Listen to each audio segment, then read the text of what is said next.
central Wisconsin, southeastern Dane County in south central Wisconsin, southwestern Jefferson County in southeastern Wisconsin, until 8:15 p.m.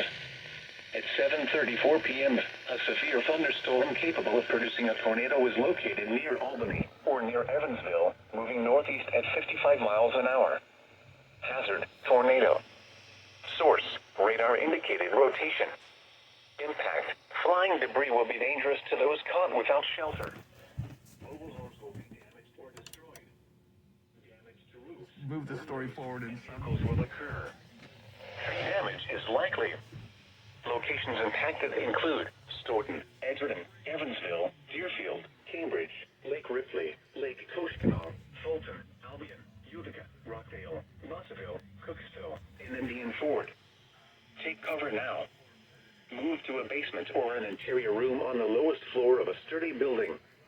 Avoid windows. If you are outdoors, in a mobile home, or in a vehicle, move to the closest substantial shelter and protect yourself from flying debris.